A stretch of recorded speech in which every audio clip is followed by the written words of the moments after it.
crazy collector.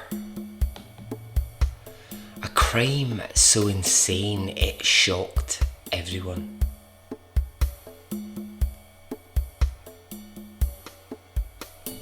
A crime for which there is only one punishment.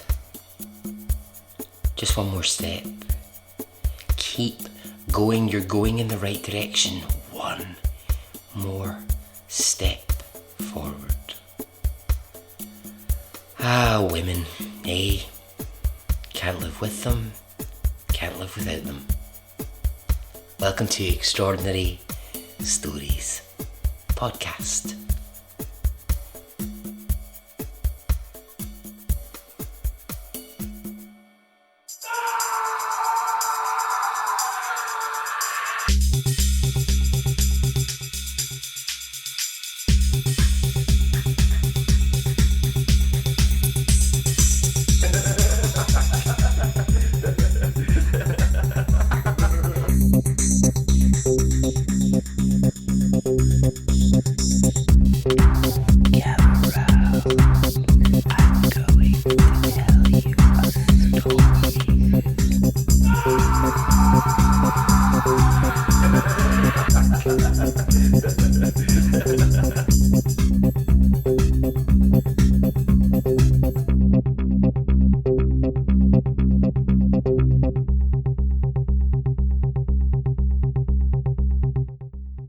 Hey, how are you? Are you well? Are you good? I am. I hope this finds you well and happy. This recording finds me no longer in France. I'm actually in Switzerland. Now, it's a long story. I can't get into it right now. Basically, I'm on the run. I'm on the run from the French police. Let's just say it involved a French man, a checkbook, and a wheel of cheese. That's all I can say. Anyway, what I've got for you here is 3 little stories to conclude the series on women. All very different, all extraordinary in their own way. Right, Flower, are you ready? Okay, let's go.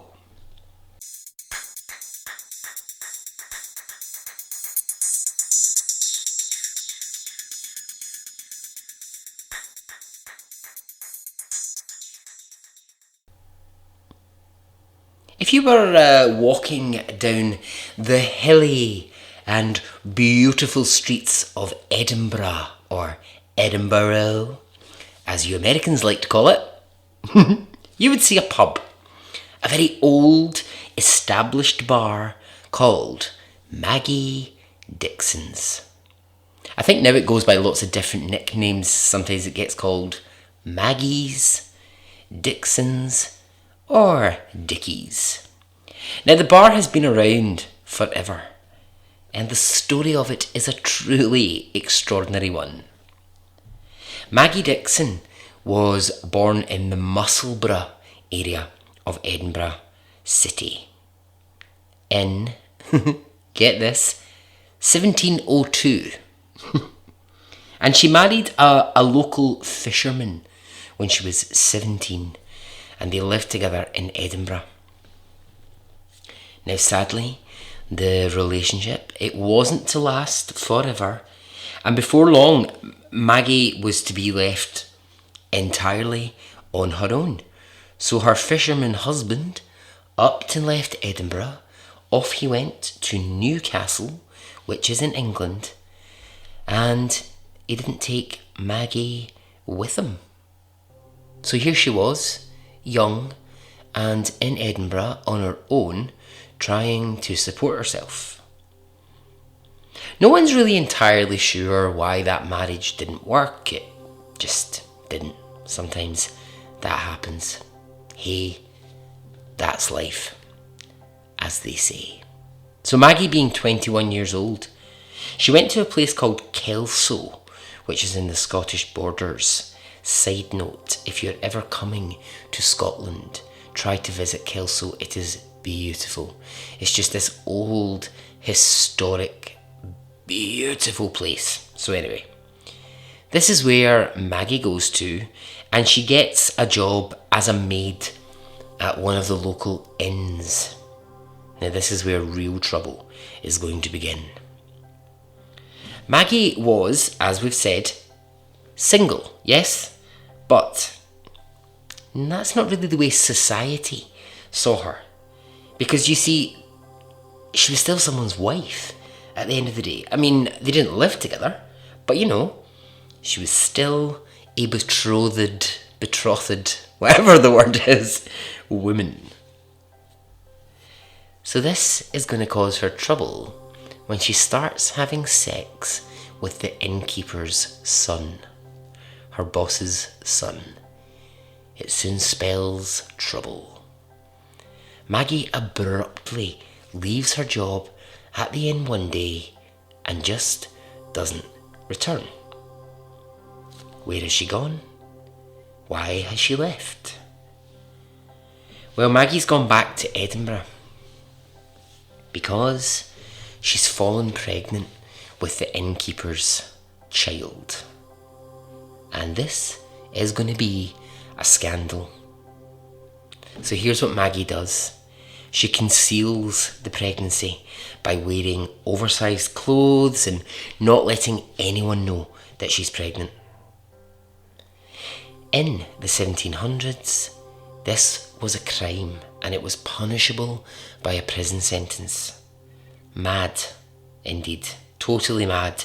But yeah, you could be put in prison for not telling people that you're pregnant. But nobody knows, only Maggie. Then comes a day about halfway through her pregnancy, which is horrendous. Maggie goes into labour. Knowing the baby hasn't been in there for a full 9 months, this spells heartbreak, and sadly, the baby is dead. Now, reports will differ here.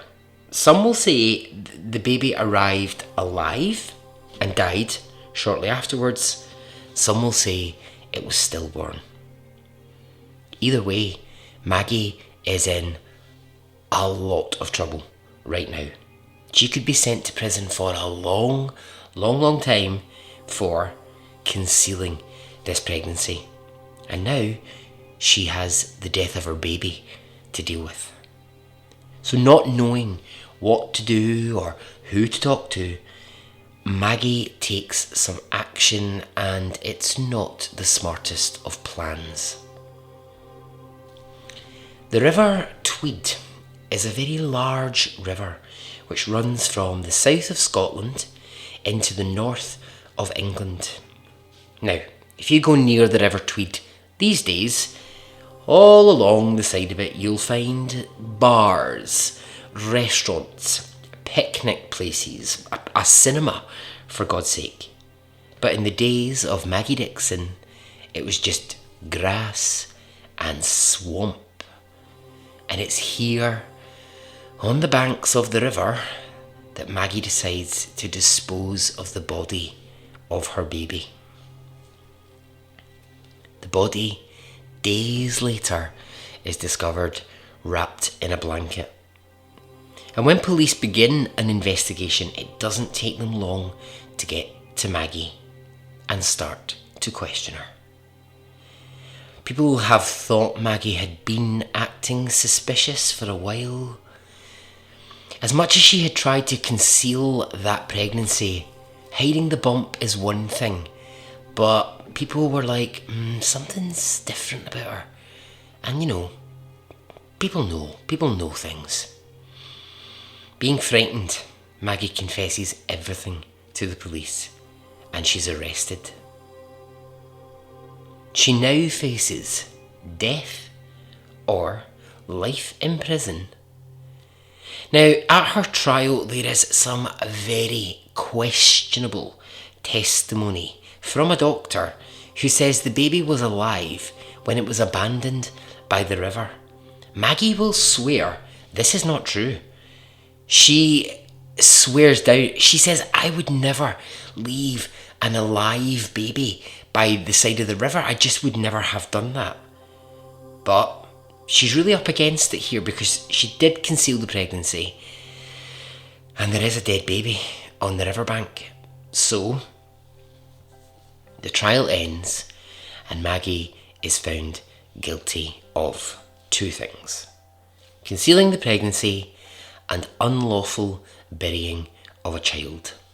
And for this, she's sentenced to death.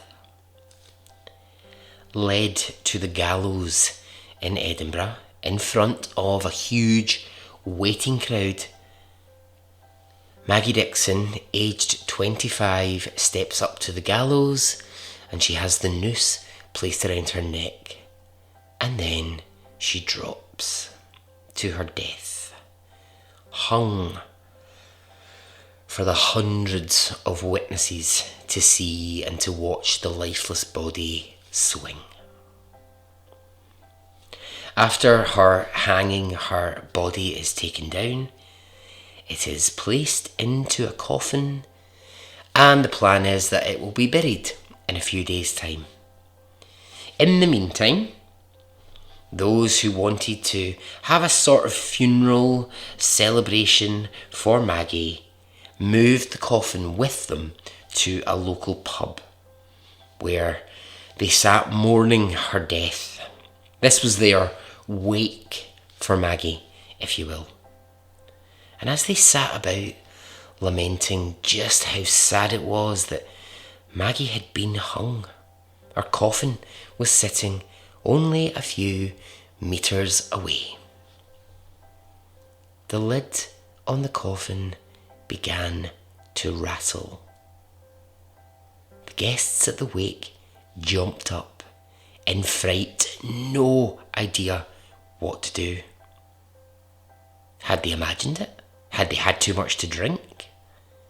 And then again, the lid of the coffin begins to rattle, and one brave person comes forward and lifts the lid of the coffin, and the mourners watch as Maggie Dickson sits up in her coffin, very much alive.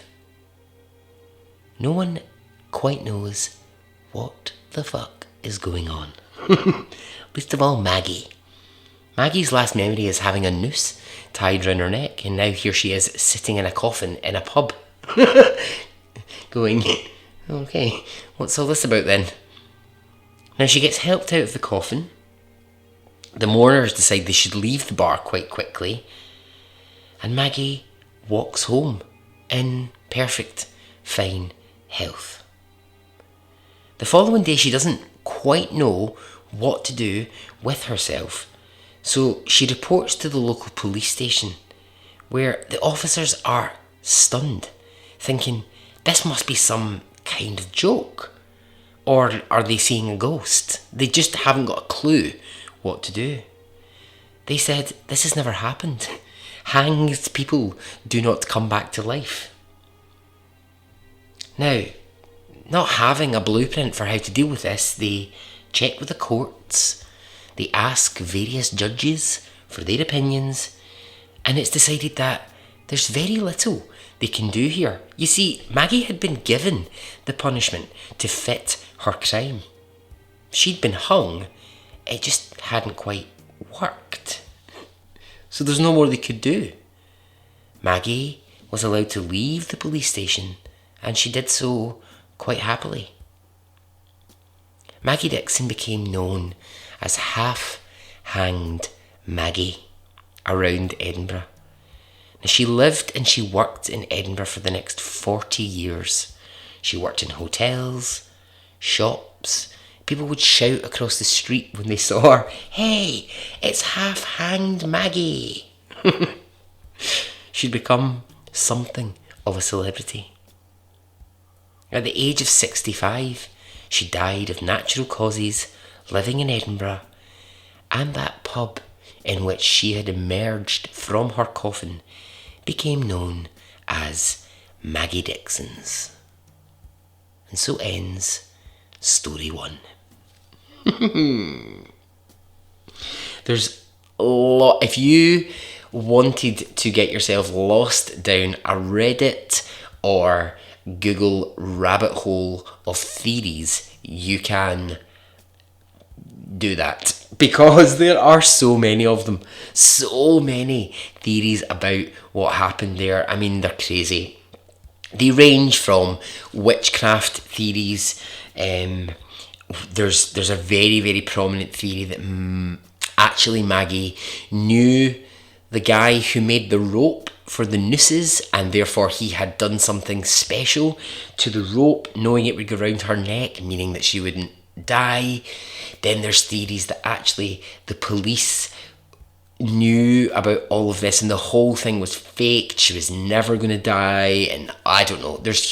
You'll basically be there forever looking at theories, and the truth is, we'll never know. But hey, if you're ever in Edinburgh, you can't miss it. It's absolutely massive. It's right in the centre of Edinburgh's busiest part. Go to Maggie Dixon's pub and remember that one day a woman just sat up in a coffin in that bar. Story 2. Have a credit card.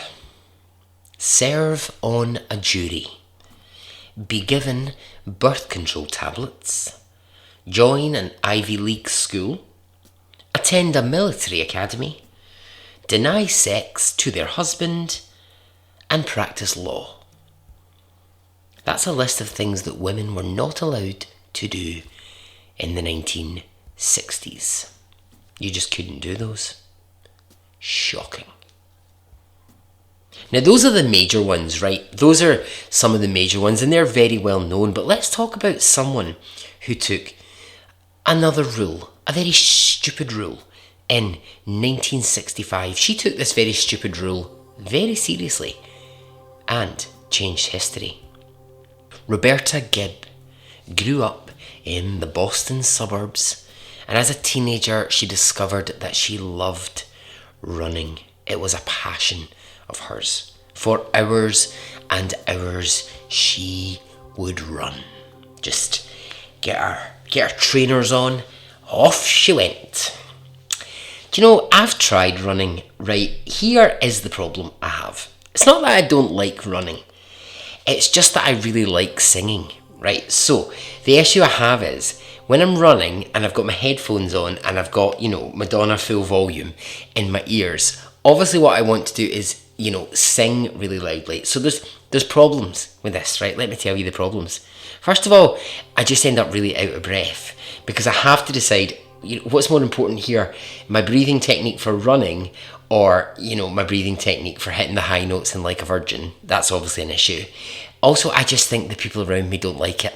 I just think it seems to alarm people when they see, a man coming running towards them, singing Material Girl at full volume. So running for me, it's out. Anyway, back to Roberta. She could run, right, for hours and hours and hours. One of the biggest races in America at the time was the Boston Marathon, and she wanted desperately to run it. So she applied, only to receive a letter in 1965, when she was 23 years old, telling her that women weren't allowed to enter the marathon and run the 26 miles because they weren't physiologically fit enough. This made no sense to Bobby, as she was known. Bobby Gibb thought this was nonsense. She ran these kind of distances all the time. So why the hell was this a male-only sport? So, completely outraged by it, she decided, fuck it, she's going to do it. Knowing she would be thrown out from the race if she tried to join, she decided this is what she'd do in 1965. She would run the 26 miles alongside the marathon. Not formally a part of it, but, for her own little victory, she would run that 26 miles through mountains and off-roads and wooded areas away from other people. However, this turned out to be a disaster. She couldn't really complete the 26 miles, but it was down to one thing: the crazy terrain that she'd picked and the lack of preparation. Nothing, absolutely nothing to do with her being a woman, just lack of preparation. That's all it was. That was all that was against her. I mean, I still think amazing attempt. Imagine just being like, do you know what? The Boston Marathon's 26 miles. It's going to go down these main roads through Boston where people are just running on a flat surface. And here's young Bobby like this. Nah, do you know what? I'm going to run the same distance, but I'm going to make up my own route. And she just made it hard for herself, right? She did. Fair enough. We'll just call that attempt number 1. Our spirit is not broken. And she decides in 1966, the following year, this is going to be the year to do it. So she trains hard. She learns about proper nutrition for running. She works so hard, and finally the day arrives. Here's what she does. She sneaks down to where the race starts, and she's wearing her brother's Bermuda shorts. Oh my god, do you remember Bermuda shorts? Loved them. She's wearing a hooded sweatshirt, and it covers up her hair, most of her face, so she's mistaken for just another man. She fills out a fake name on the sheet. Now, worried that she might get caught near the beginning, what she decides to do is go to where the start line is, but hide in some bushes for the race to begin, so that when it starts and there's that kind of thrust of people, she can just slip on in and get herself on her way. The gun goes off, and before she knows what's happening, Bobby Gibb is in the middle of hundreds of men running the Boston Marathon.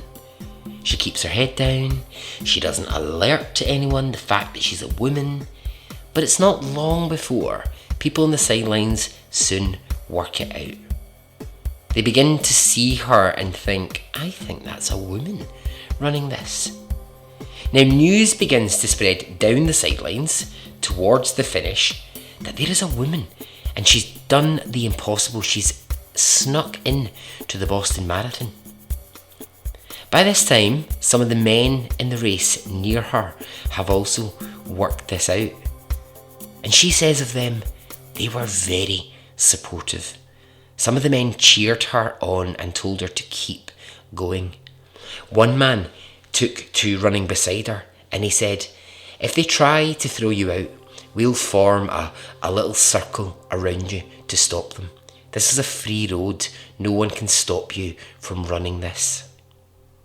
Now the crowd outside the race is getting even more excited, because now she's 3/4 of the way through, and my god, if she gets to that finish line, there will be a massive celebration. 2 miles from the finish, and Bobby starts to falter. By now her feet are full of blisters, and her energy levels are low. She begins to lose pace, lose focus, and with the crowd still cheering, she starts to panic. This might all fall apart. She's saying to herself, keep going, one foot in front of the other, just keep going in this direction. And then she starts to get a horrible, horrible thought. She thinks, if I don't finish this, if I don't get to that finish line, I'll have proved them right. I could be setting back women by 20 or 30 years by proving that women shouldn't be in this marathon. And then she thinks, okay, if I have to crawl to the finish line, I will. With only sheer determination, Bobby Gibb completes the Boston Marathon, and she is greeted by cheering crowds and news reporters. Her face is splashed across national newspapers. Now this was 1966, And Bobby would go on to do TV appearances and campaign for changes in the rules. It would take years, but it did happen, and women were allowed to begin to enter the major races across America. She's still credited to this day as being a major force in how women in sports are viewed. If you were to Google first woman to run the Boston Marathon, you might come across Catherine Switzer. Now, I've got a feeling I talked about her way back early on in the early stories. Her story is a terrible one. She ran the Boston Marathon a year later when it hadn't changed. Women still weren't allowed to. She used a fake name. I think she wore a moustache and did this, but she was basically attacked by men in the race. It was horrendous. But she gets a lot of the limelight, and I'm not taking away from what Catherine Switzer did in 1967. I just feel that Bobby Gibb, no relation by the way to Barry or Andy, I feel like she gets overlooked sometimes, and actually she made that brilliant attempt in 65, and then she did it in 66, and I just don't think she should ever be overlooked for that. Bobby Gibb is still alive today and still fighting for change. And so ends story 2. Story 3. Dolls. Women as dolls. Young kids playing with dolls. What are you saying about that? What's your thoughts? Offensive? Yeah, I'm sure it is for some. Then you take a look on Instagram and you realise that some women will call themselves a living doll. That's their choice. In some cultures, the more doll-like a female is, the better.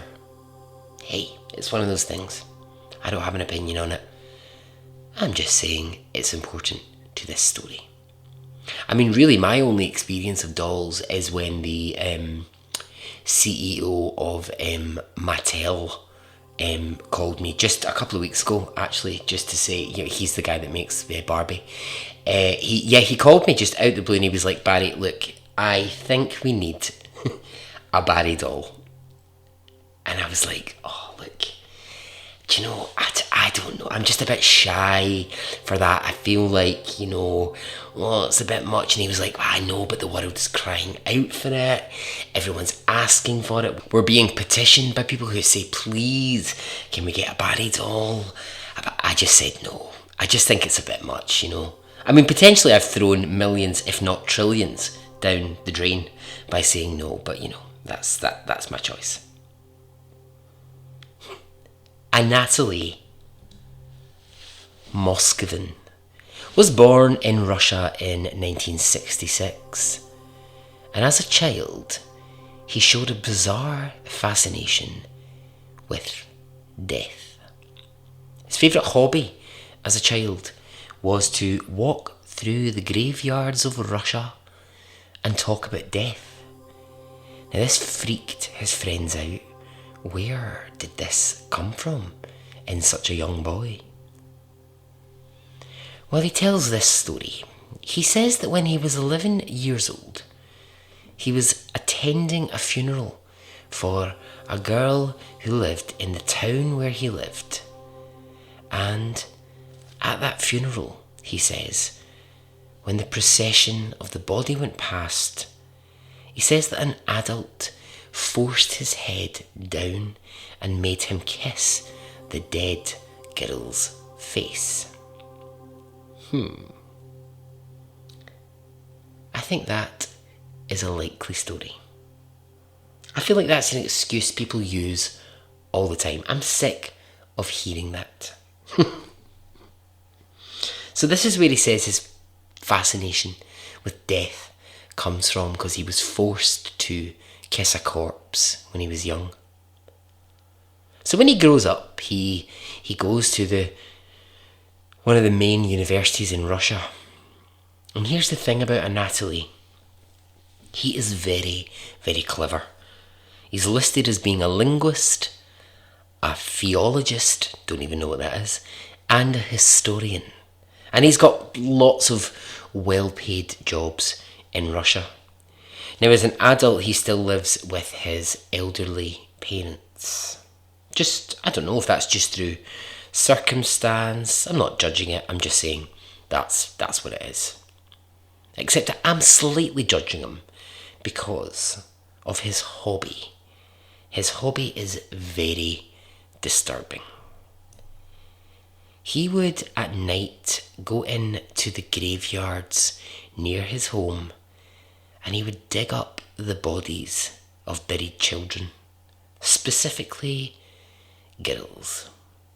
After this, he would bring them to his home, which, remember, he shared with his parents, and he would dress up the corpses like dolls and place them around his bedroom. This went on for years.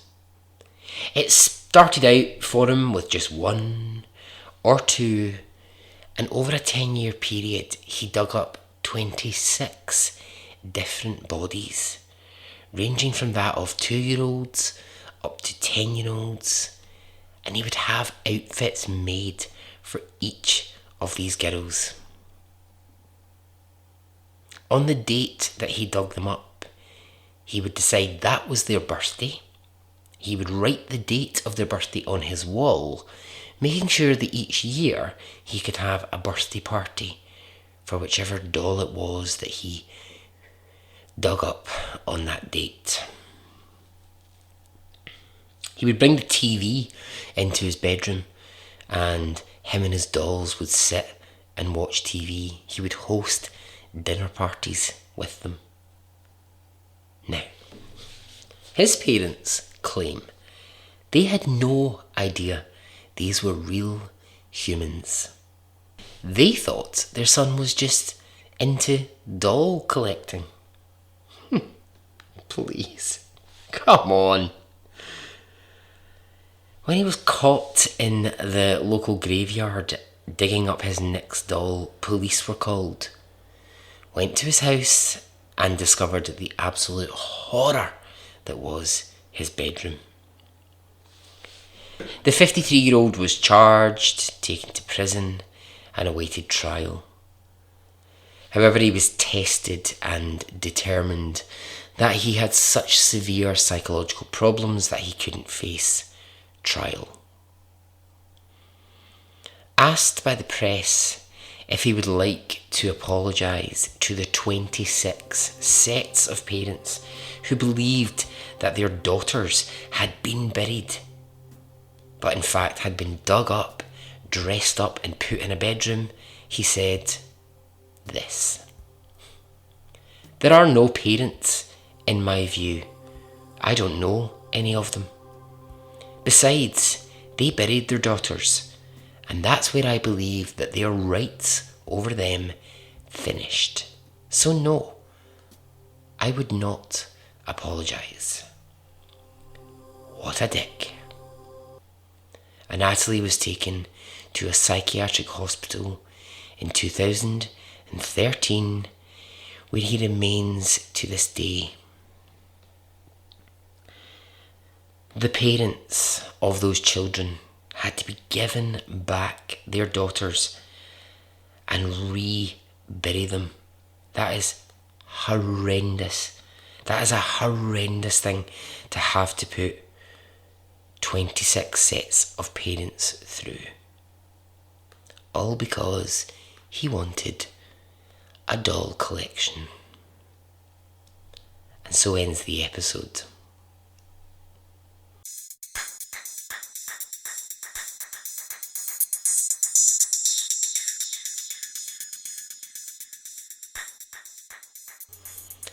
Okay, alright, that's it. I hope you've enjoyed this short series on women. It's been quite the tour. We've gone all around the houses really in female-centred stories. So yeah, that's it. I'm out of here. Get in touch. Let me know your thoughts. I know that you like to do that, and I always love to hear them. Until we speak again, okay, goodbye.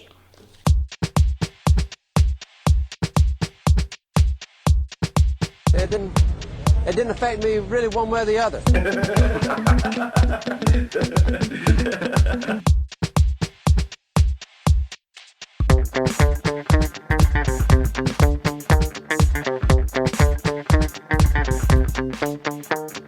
I would imagine from the look on his face, let's get it on, let's do it, let's get it over.